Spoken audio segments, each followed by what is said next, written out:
Perang Sanjaya melawan dinasti Syailendra, perebutan tahta di bumi Jawa. Sanjaya bukanlah nama sebuah dinasti atau wangsa penguasa di Jawa, tetapi nama seorang raja pertama yang berkuasa di Medang Matriam Poh Ipitu yang berpusat di Adirejo Temanggung. Pusat keraton Medang Matriam Poh Ipitu sekarang terletak di Desa Ngadirejo, Kecamatan Ngadirejo, Kabupaten Temanggung, Jawa Tengah. Keberadaan Sanjaya tertulis dalam Prasasti Canggal bertarik tahun 654 Saka atau tahun 732 Masehi.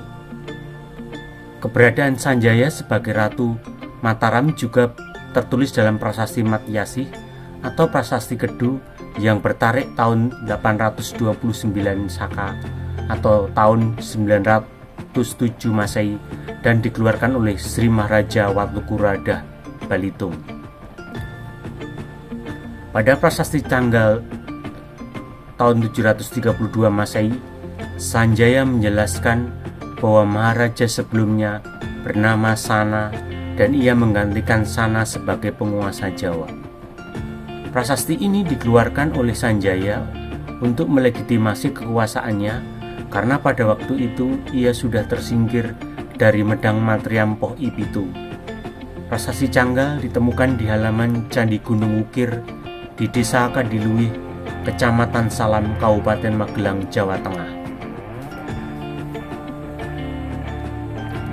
Sekarang akan dijelaskan latar belakang munculnya Prasasti Canggal. Maharaja Sana adalah penguasa Medang Galuh. Ia meninggal dunia secara mendadak dalam sebuah intrik politik setelah ia melakukan perkawinan politik dengan seorang putri dari kerajaan Tarumanegara.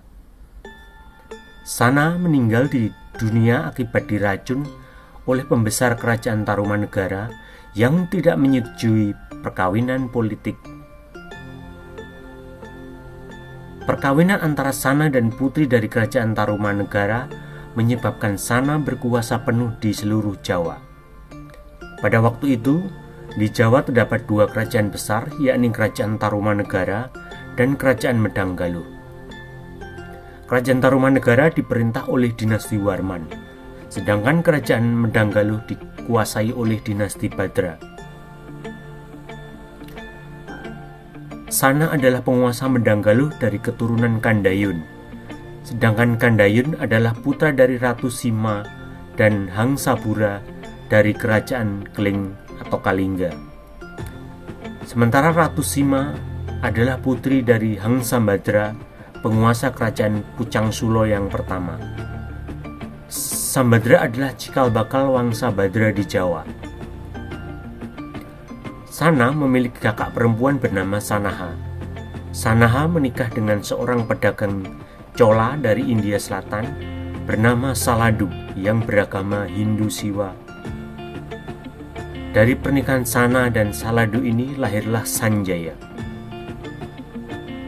Setelah menerima kabar bahwa Sana meninggal dunia secara tiba-tiba, maka Sanaha selaku ratu atau penguasa Medang Pakuwon atau Pakuwuan mengambil alih kekuasaan yang ditinggalkan adiknya.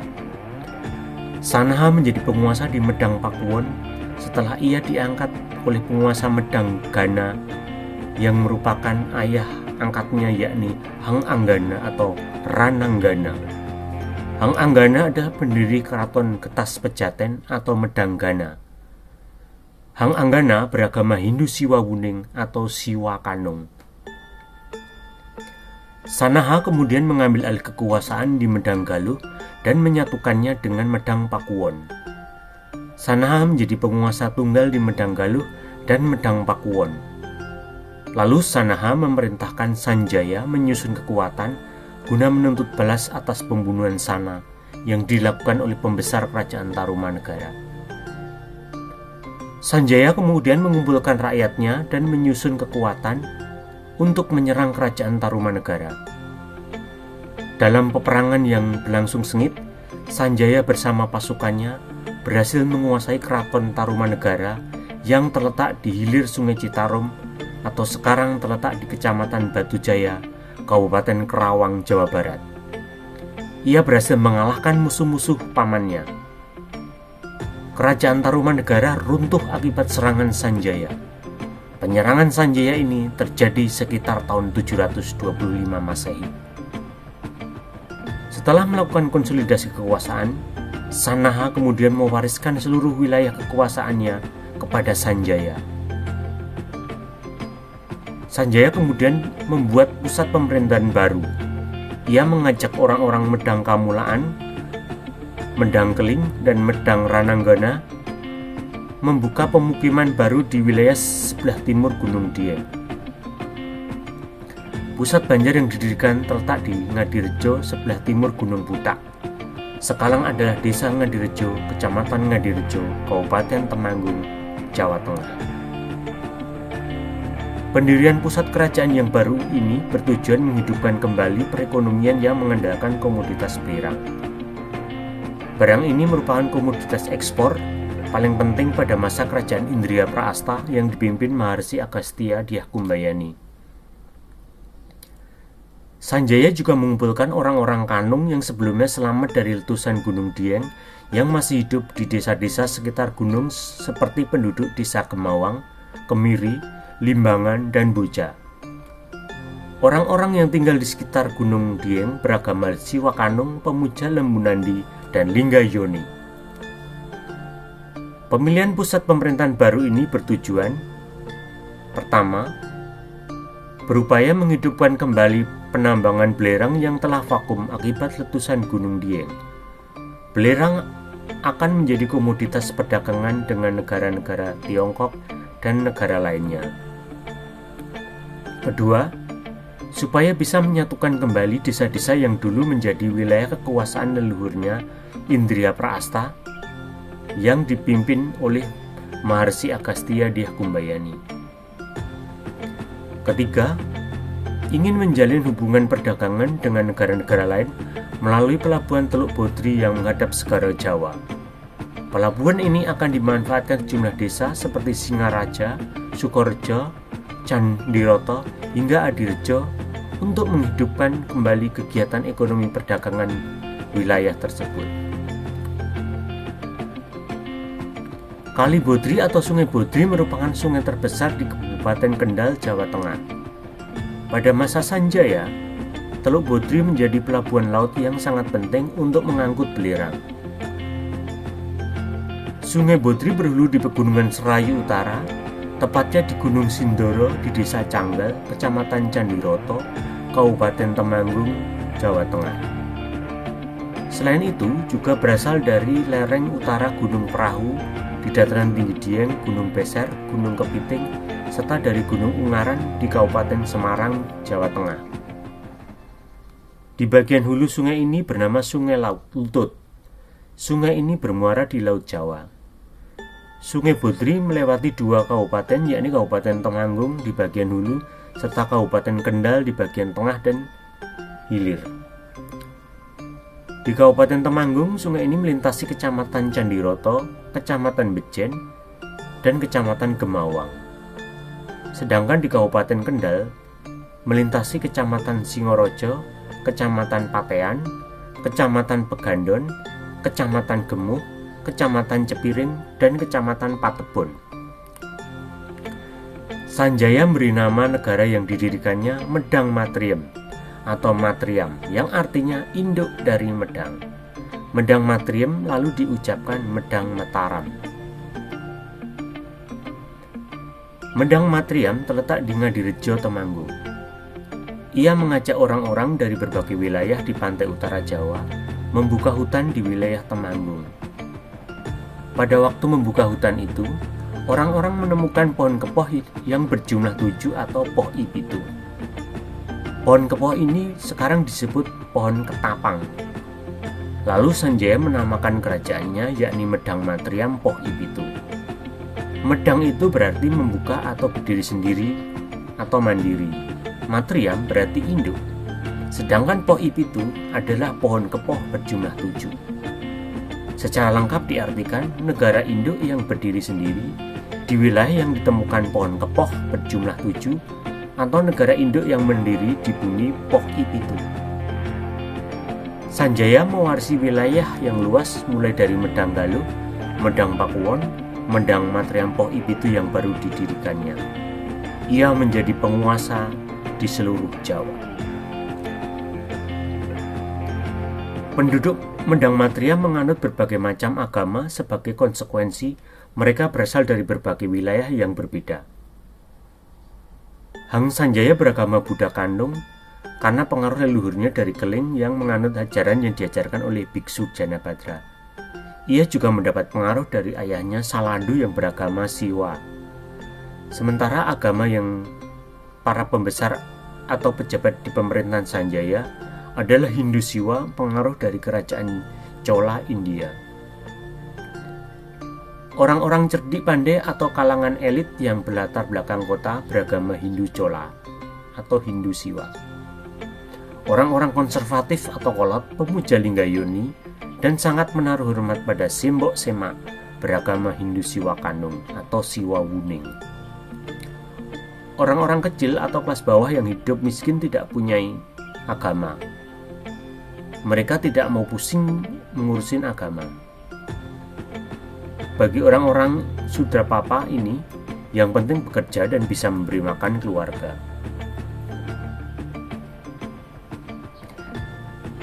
Dinasti Shailendra. Prasasti Sojomerto ditemukan di Desa Sojomerto, Kecamatan Reban, Kabupaten Batang, Jawa Tengah. Prasasti ini beraksara Palawa dan berbahasa Melayu kuno. Prasasti ini tidak menyebutkan angka tahun, namun berdasarkan taksiran analisis paleografi, diperkirakan berasal dari akhir abad ke-7 atau awal abad ke-8 Masehi. Prasasti ini menceritakan tentang keberadaan Dapunta Shailendra. Ia memiliki ayah bernama Santanu, ibunya bernama Badrawati, sedangkan istrinya bernama Sampula. Sekarang akan dijelaskan latar belakang keberadaan prasasti Sojomerto. Prasasti ini dibuat pada awal abad ke-8 Masehi oleh Rakai Panangkaran atau pendiri dinasti Shailendra di Jawa. Panangkaran menyebut diri sebagai Dapunta Shailendra, artinya ia adalah cikal bakal atau pemimpin Wangsa Shailendra. Panangkaran juga disebut Pancapana. Shailendra sendiri artinya penakluk Raja Gunung atau penakluk orang gunung. Yang dimaksud Raja Gunung adalah Sanjaya Raja Medang Matriampoh Ipitu. Sanjaya adalah orang Kanung atau Raja orang gunung. Keraton Medang Poh Ipitu didirikan Sanjaya di Desa Ngadirejo, Temanggung. Kerajaan Medang Matriampoh Ipitu mengandalkan komoditas belerang sebagai sumber utama perekonomian kerajaan tersebut. Hal ini menjadi daya tarik bagi para pedagang atau saudagar mancanegara untuk memperdagangkan komoditas yang sangat berharga tersebut. Belerang hanya ditemukan di wilayah Gunung Dieng. Pada awal abad ke-8 Masehi datanglah seorang pedagang dari kerajaan Kandaram. Kandaram sekarang terletak di Kedah, Semenanjung Malaya atau Malaysia.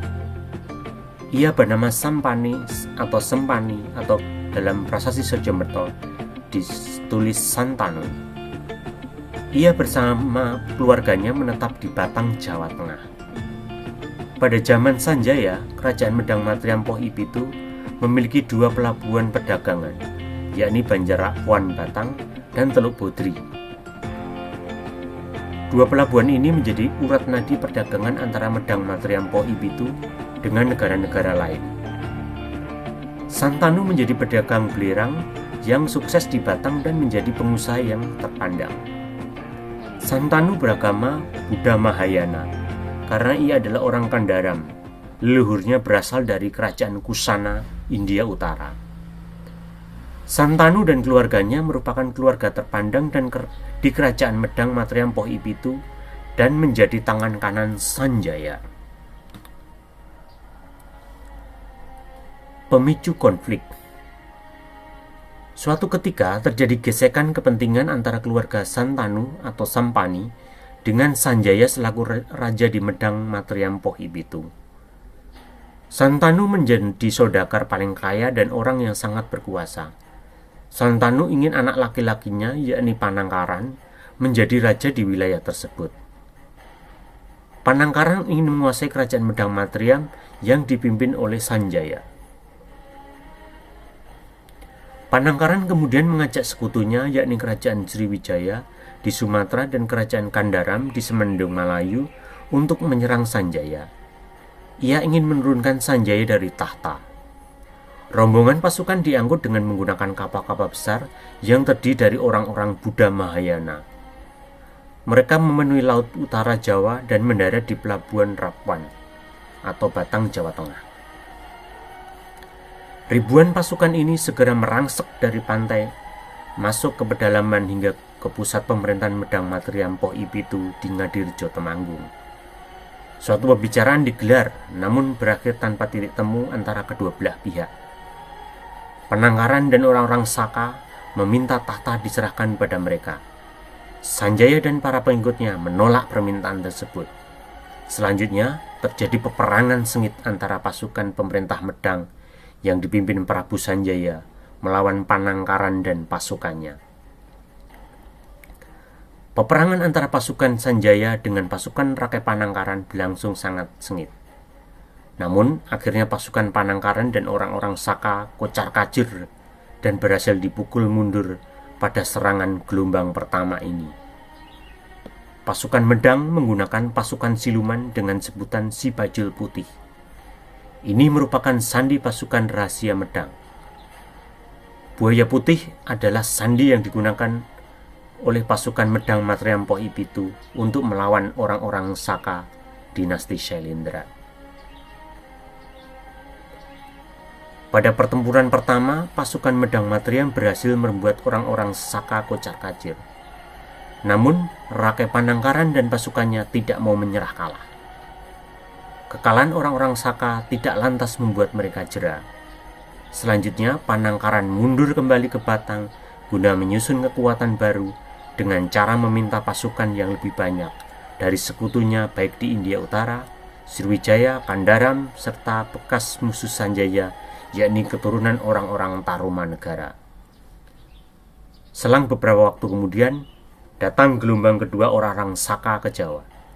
Sebagian besar pasukan terlebih dahulu singgah sebentar di Siguntang atau kerajaan Sriwijaya dan sebagian besar langsung ke Batang. Pasukan ini dipimpin Panglima Perang Wangsa Shailendra, yakni Rakai Panunggalan atau Sanggrama Dananjaya. Panunggalan inilah panglima besar dinasti Shailendra yang merupakan jenderal perang jenius dan seorang kesatria tangguh di medan perang. Itulah kenapa Panunggalan atau Sanggrama Dananjaya dalam prasasti Klurak bertarik 704 Saka atau tahun 782 Masehi dipuji sebagai Wairiwara Wira Mardana atau penumpas musuh-musuh perwira.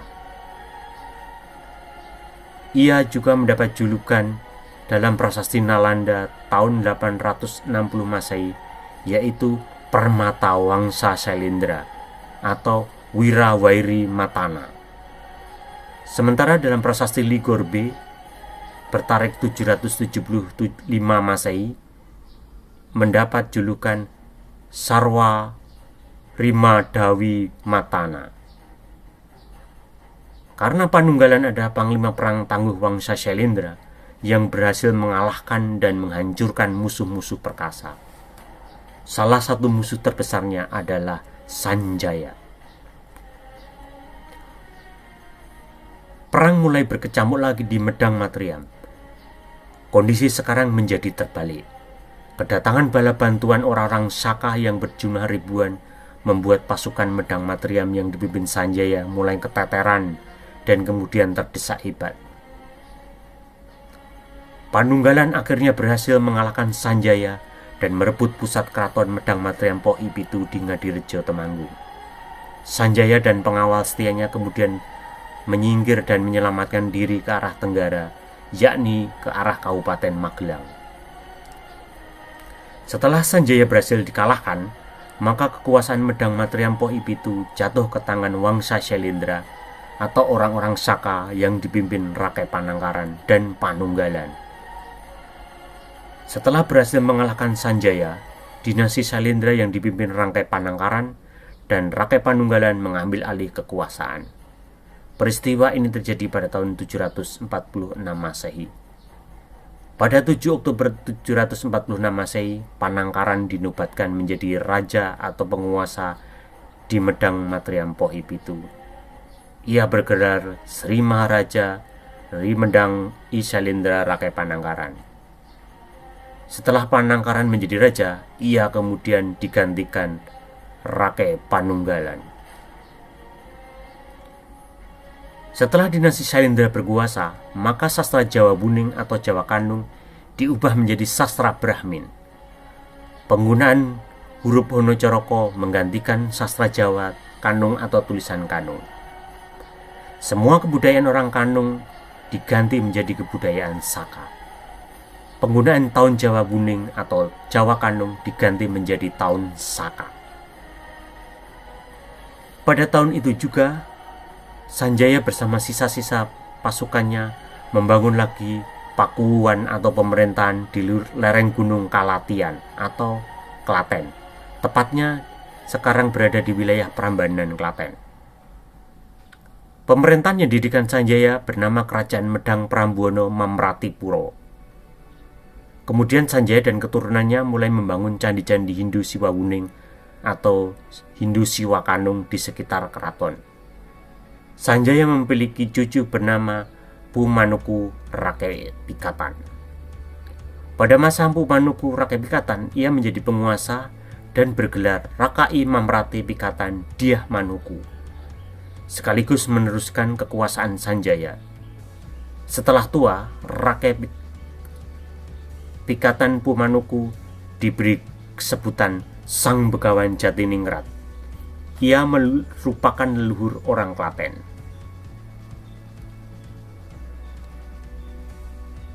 Legenda Aji Saka.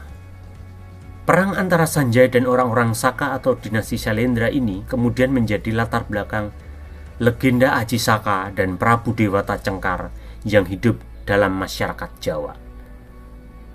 Ada pepatah, sejarah ditulis oleh pemenang.